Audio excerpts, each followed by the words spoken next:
Ada satu hal yang hampir tidak pernah diceritakan oleh perantau, bahkan ke keluarganya sendiri. Mereka sering ditanya, di sana baik-baik saja kan?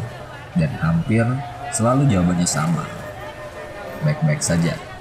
Padahal kenyataannya tidak selalu seperti itu. Ada hari-hari di mana semuanya terasa berat.